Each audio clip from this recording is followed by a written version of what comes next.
Hello everyone, मेरा नाम अरिहन जैन है एंड मैंने रिसेंटली अपनी बीटेक एसपीएनआईटी सूरत से कंप्लीट की है।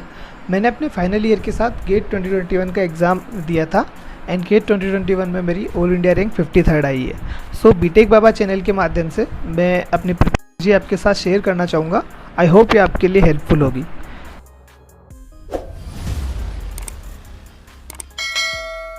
तो किसी भी एग्ज़ाम की प्रिपरेशन करने से पहले आप उसकी बेसिक डिटेल्स पता कर लीजिए कि इसका सिलेबस क्या होता है, लेवल ऑफ डिफ़िकल्टी क्या होती है एंड इसका करिकुलम से कितना मैच करता है, आप कितना इंटरेस्टेड हो।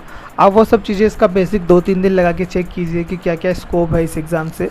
एंड अगर आपको लगता है कि आपको ये एग्ज़ाम देना चाहिए, आपको इस एग्ज़ाम की प्रिपरेशन करनी चाहिए, तो आप अपना एक फिक्स गोल बना लीजिए कि ये एग्ज़ाम करना है और आपके पास एक स्ट्रॉन्ग रीज़न होना चाहिए कि आपको ये एग्ज़ाम क्यों करना है। लाइक मुझे पीएसयूज़ में जॉब करनी थी, सो मैंने डिसाइड किया कि मुझे इस एग्ज़ाम को किसी भी तरीके से क्रैक करना है। इसी टाइप से आपको भी अपना एक गोल बनाना है कि आपको एमटेक करनी है, आपको पीएसयूज़ में जाना है या आपको कोई और कोर्स करना है। इसलिए मैं अपना गेट का एग्ज़ाम प्रिपेयर कर रहा हूँ। सो आप अपना प्रॉपर गोल रखिए और उसके बाद अगर आपने एक बार डिसाइड कर लिया तो आपको पीछे मुड़ के नहीं देखना है कि मैं छोड़ देता हूँ, क्योंकि मैक्सिमम 70 to 80% लोग जो प्रिपेयर करते हैं वो लास्ट मंथ्स में आते आते छोड़ देते हैं। उनको लगता है कि नहीं हो पाएगा, लेकिन आपके पास एक पूरा प्रॉपर प्लान होना चाहिए कि आपको किस तरीके से प्रिपेयर करना है, किस मंथ में क्या करना है। वो सब चीज़ें आप पहले से ही डिसाइड करके रखोगे तो आप लास्ट में छोड़ने की नौबत नहीं आएगी। पहले से ही जब भी आप प्रिपरेशन स्टार्ट कर रहे हो, आप अपना प्रॉपर प्लान बनाओ कि मुझे इस मंथ में ये चीज़ करनी है और इस टाइप से मुझे अपना पूरा प्रिपरेशन जर्नी करनी है। सो अगर आपने एक बार डिसाइड कर लिया मुझे करना है, उसके बाद अब आपका डायलेमा होगा कि मुझे कोचिंग करनी चाहिए, कोचिंग नहीं करनी चाहिए, सेल्फ स्टडी से करना चाहिए। सो इसका कोई फिक्स आंसर नहीं है, ये पर्सन टू पर्सन वेरी कर सकता है। लेकिन आजकल most of the content internet पे अवेलेबल है। यूट्यूब पे आपको लगभग हर सब्जेक्ट का पूरा 90 to 95% सिलेबस यूट्यूब पे मिल जाएगा। तो आप YouTube पे जाके कोई भी सब्जेक्ट पढ़ सकते हो, आप डिसाइड कर सकते हो कि आपको कोचिंग करनी है नहीं करनी है, या आप सिर्फ YouTube से भी उस चीज़ को किसी सब्जेक्ट को कर सकते हो। मैंने पहले कोचिंग की थी ऑफलाइन, लेकिन मुझे लगा कि मुझे कोचिंग नहीं करनी चाहिए क्योंकि इसका करिकुलम और कोचिंग में जो पढ़ाया जा रहा है वो कम्प्लीटली डिफरेंट थे। तो मुझे दोनों को एक साथ मैनेज करना सही नहीं लग रहा था। तो मुझे लगा कि जो कॉलेज के करिकुलम में सब्जेक्ट है मैं उसी के साथ अपने गेट की प्रिपरेशन करूँगा। सो मैंने 2-3 क्लासेस करने के बाद ही छोड़ दी। तो इस टाइप से आप भी अपना डिसाइड कर सकते हो कि कोचिंग करनी चाहिए नहीं करनी चाहिए, या आप कहाँ से अपने प्रिपरेशन स्टार्ट करोगे। और धीरे धीरे अपना प्रिपरेशन स्टार्ट कर दीजिए। मैंने अपनी नेटवर्क सब्जेक्ट्स की थी। तो आपको कोई भी सब्जेक्ट करने के लिए पहले उस सब्जेक्ट के को आप कहीं से भी पढ़ लो, कहीं भी किसी भी लेक्चर से, लाइक यूट्यूब से पढ़ सकते हो, या आपने कोई भी कोर्स परचेज़ किया हो वहाँ से पढ़ सकते हो। तो आप उस सब्जेक्ट को पढ़ लो। उसके बाद एक बार आप उसकी थ्योरी पढ़ने के बाद आप उसके प्रीवियस ईयर क्वेश्चंस लगा के चेक कर लो कि आपका कितना नॉलेज है। प्रीवियस ईयर से आपको उस एग्ज़ाम का लेवल भी पता पड़ जाएगा और आपकी प्रैक्टिस भी हो जाएगी। प्रीवियस ईयर क्वेश्चन जरूर करने हैं कोई भी सब्जेक्ट करने के बाद। उसके बाद अगर आपके पास टाइम बचता है तो आप कोई भी स्टैंडर्ड जो भी मटेरियल होता है वहाँ से क्वेश्चन सोल्व कर सकते हो, या कोई स्टैंडर्ड बुक से क्वेश्चन सोल्व कर सकते हो। तो प्रेफरेबल यही रहेगा कि आप किसी स्टैंडर्ड कोचिंग मटेरियल के क्वेश्चन सोल्व कीजिए। सब्जेक्ट को मीन्स कंप्लीट करने के लिए आप सबसे पहले उसके जो भी स्टैंडर्ड रेफरेंस मटेरियल है या कोई भी यूट्यूब लेक्चर्स है या आपके पास जो भी परचेस कोर्स है वहाँ से आप उसकी थ्योरी पढ़ लीजिए। एक बार जब आपकी थ्योरी कंप्लीट हो जाए उसके बाद आप प्रीवियस ईयर क्वेश्चन चेक कीजिए उस पर्टिकुलर चैप्टर के क्लियर कीजिए। अगर उससे आपको उसकी नॉलेज हो जाएगी सब्जेक्ट की कि कितना आपको कितना आता है, और इसके अलावा जो इम्पोर्टेंट टॉपिक्स है उसके बारे में भी पता पड़ जाएगा। सो कोई भी सब्जेक्ट ख़त्म करने के बाद सबसे पहले आप उसकी प्रीवियस ईयर कीजिए। प्रीवियस ईयर में आपको जो डिफ़िकल्ट लग रहा है आप उसको मार्क कर सकते हैं, जो आपसे एक बार में नहीं हो रहा वो आप कर सकते हैं। उसके अलावा आपसे जो मिस्टेक्स हो रही है वो आप साइड में लिख सकते हो कि इस प्रॉब्लम में मेरे से ये मिस्टेक हो जाती है। तो ये सब चीज़ें आप प्रीवियस ईयर क्वेश्चन के साथ देख सकते हो। और उसके बाद अगर आपके पास टाइम बचता है तो आप कोई अदर सोर्स से भी कुछ क्वेश्चंस प्रैक्टिस कर सकते हो। ये सब करने के बाद आपको जो भी आपने पढ़ा है उसकी समरी टाइप से लाइक शॉर्ट नोट्स बनाना है, जिसमें आपको जो इम्पोर्टेंट फार्मूलाज थे या फिर जो भी इम्पोर्टेंट कंसेप्ट थे, इम्पोर्टेंट मिस्टेक्स जो आप कर रहे हो वो सब आपको एक सेपरेट कॉपी में नोट कर लेना है, ताकि लाइक बाद में जब लास्ट में जब आप रिविज़न करो तो उस टाइम वो आपके लिए हेल्पफुल होगी। तो इस टाइप से आप किसी भी एक सब्जेक्ट को करने का ये फॉर्मेट हो सकता है। तो आप स्टार्ट कीजिए बेसिक सब्जेक्ट के साथ, लाइक नेटवर्क्स, कंट्रोल, वो सब सब्जेक्ट बेसिक है और इजी होते हैं। तो स्टार्टिंग आप उनके साथ कर सकते हो। उसके अलावा आप जो भी अपने कॉलेज के करिकुलम में आपके साथ साथ चल रहे हैं, आप उनको भी साथ में इनकॉर्पोरेट करके उसको कंप्लीट कर सकते हो, ताकि आपका पास कॉलेज का ज़्यादा बर्डन नहीं पड़े। तो वो इस टाइप से आप धीरे धीरे सब्जेक्ट को कंप्लीट करना चालू कर दीजिए। उसके बाद अब आप जब 1-2 सब्जेक्ट कर लोगे तो आपको लगेगा कि आप पिछला सब्जेक्ट भूल रहे हो। सो रिवीजन एक इम्पोर्टेंट एस्पेक्ट होता है प्रिपरेशन का। सो आपको कोई भी सब्जेक्ट करने के बाद उसको रिवाइज करना बहुत इंपॉर्टेंट होता है। तो आप जैसे ही कोई सब्जेक्ट करो, किसी सब्जेक्ट को 1 मंथ के अंदर फिर से अपने को देख लेना है, ताकि वो सब चीज़ें अपने दिमाग से नहीं निकले। तो साथ में रिवीजन के लिए भी डेली 1 आवर निकाल के रखो, ताकि उसमें आपको सिर्फ प्रीवियस आपने जो भी पढ़ा है उसको रिवाइज करना है। सब्जेक्ट के साथ साथ भी आपको पिछला रिवाइज करना है। लाइक आपको पीछे की चीज़ें हमेशा रिवाइज करते रहना है, ताकि आप भूल ना जाओ, वरना आप थोड़े दिनों बाद सारी चीज़ें भूलना स्टार्ट कर दोगे। तो इस टाइप से आपको चीज़ों को करना है। उसके बाद अगर आपने जैसे धीरे धीरे करके सारे सब्जेक्ट ख़त्म कर लो, मतलब जैसे कि मैथ्स है, मैथ्स के लिए आप कोई भी प्रीवियस ईयर की बुक लगा सकते हो जिसमें सारी ब्रांचेस की प्रीवियस ईयर वो सफिशिएंट होते हैं, मोर देन सफिशिएंट होते हैं। उसके अलावा एप्टीट्यूड को बहुत ज़्यादा टाइम देने की ज़रूरत नहीं है, बिकॉज अपन को मोस्ट ऑफ गेट में एप्टीट्यूड ईजी आता है। तो मोस्ट ऑफ मैंने सिर्फ इंडिया बिग से कुछ टेस्ट सोल्व किए थे जो कैंपस प्लेसमेंट के लिए, वही मेरे लिए यूज़फुल थे एप्टीट्यूड के लिए। इसके अलावा कोर सब्जेक्ट को थोड़ा अच्छे से करने की कोशिश कीजिए। उसकी थियोरी भी अच्छे से करना है, वो इंटरव्यूज़ में भी काम आएगा बाद में।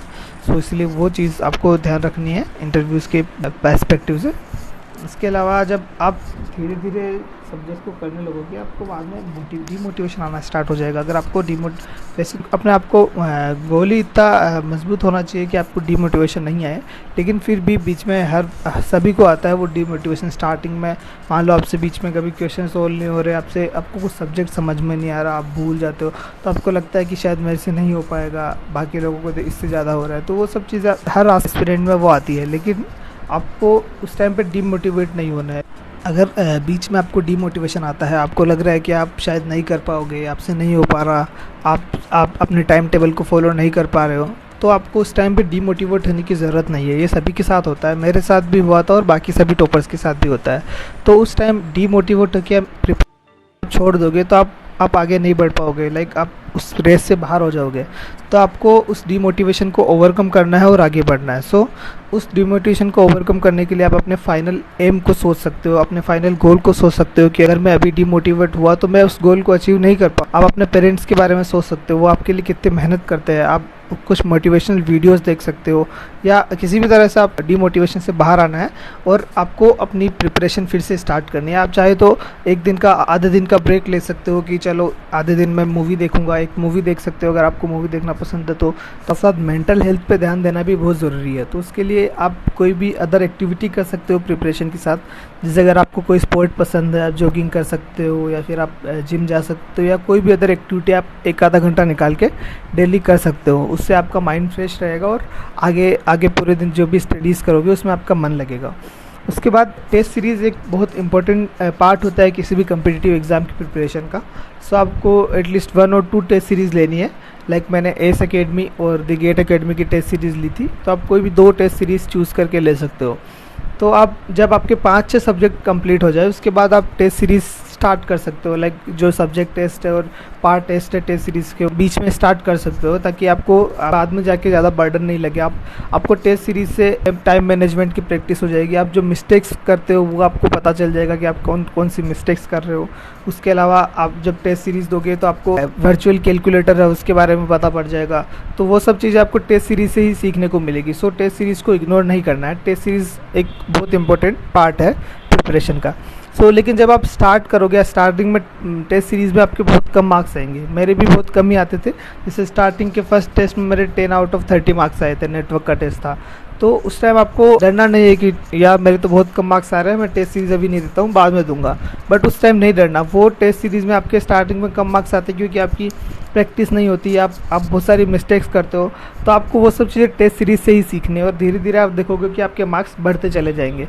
तो टेस्ट सीरीज़ में बहुत सारे क्वेश्चंस इररिलेवेंट भी होते हैं, तो आपको ज़्यादा उसके मार्क्स से बॉदर नहीं करना है और सब्जेक्ट्स को टेस्ट सीरीज़ से रिवाइज़ करना स्टार्ट कर देना है। एंड लास्ट के 10-15 डेज़ और 1 मंथ आपको सिर्फ टेस्ट ही देना है। लाइक आपका जो भी एग्ज़ाम का टाइम हो, आप उस टाइम पे एक जो भी ये फुल लेंथ टेस्ट दे सकते हो। और फुल लेंथ टेस्ट में भी आपको आपको अपनी बस मिस्टेक्स पे ध्यान रखना है। लाइक मिस्टेक्स होती है, सबसे होती है, लेकिन अगर आप उसको कंट्रोल करोगे तो आपको फ़ायदा होगा। तो आपको टेस्ट सीरीज़ से यही चीज़ सीखनी है कि किस टाइप से मैं अपनी मिस्टेक्स को मिनिमाइज़ कर सकता हूँ। तो जो भी आप मिस्टेक्स कर रहे हो एग्ज़ाम के टाइम, आप उसको एक सेपरेट नोटबुक में नोट कर सकते हो, ताकि वो आपसे बाद में नहीं हो, और आप धीरे धीरे देखोगे कि आपके मार्क्स इंप्रूव हो रहे हैं। लाइक जब मैं टेस्ट सीरीज़ देता था तो आप एवरेज मार्क्स जो होते थे लाइक 62 के बीच गए हैं, लाइक मार्क्स 44 भी आ चुके हैं आउट ऑफ 100। सो मार्क्स से आपको कभी डीमोटिवेट नहीं होना है, क्योंकि मुझे पता चल गया अगर मैं डीमोटिवेट होऊंगा तो शायद मैं नहीं कर पाऊंगा। तो इसलिए मैंने डीमोटिवेट हुए बिना टेस्ट सीरीज़ को यूज़ किया। तो आप टेस्ट सीरीज़ से बहुत सारी चीज़ें सीख सकते हो, नए कॉन्सेप्ट आपको पता पड़ जाएंगे। तो इस टाइप से आपको टेस्ट सीरीज़ को यूज़ करना है। फिर जब एग्ज़ाम आ जाए तो एग्ज़ाम के एक दिन पहले आपको कुछ नहीं पढ़ना है, सिर्फ आप बस अपना रेस्ट कीजिए, और एग्ज़ाम में आपको बिल्कुल पैनिक नहीं होना है। जब भी आप एग्ज़ाम दोगे, आपको एग्ज़ाम के दिन पैनिक हो गए तो आप अच्छा नहीं कर पाओगे। बिकॉज़ जब मैंने जेईई एडवांस का पेपर दिया था तो मैं जेईई में पैनिक हो गया था, तो मैं अच्छा नहीं कर पाया। तो इसलिए मुझे पता था अगर मैं पैनिक हुआ तो मैं नहीं कर पाऊँगा, इसीलिए मैं गेट के एग्ज़ाम के दिन बिल्कुल भी पैनिक नहीं हुआ। मैंने सोचा जितना मेरे से बन पाएगा मैं उतना करूँगा, और जो नहीं आएगा वो मैं छोड़ दूँगा। तो उस टाइप से इसी माइंड सेट के साथ आपको पेपर देना है, और आप अपना बेस्ट दे पाओगे। तो फाइनली मैं यही कहना चाहूँगा कि गेट कोई बहुत टफ एग्ज़ाम नहीं है, इसे कोई भी क्लियर कर सकता है। बस आपको अपने ऊपर विश्वास रखना है कि आप कर सकते हो। इन कंसिस्टेंसी, डेडिकेशन के साथ हार्ड वर्क करना है। अगर आपने ये सब किया तो आप ज़रूर एक दिन सफल होंगे। So best of luck for all the future experience, and thank you Lalit sir for inviting me here. And अगर आपको कोई भी डाउट हो तो आप कमेंट सेक्शन में पूछ सकते हो, मैं ट्राई करूँगा उसको रिप्लाई करने का। Thank you.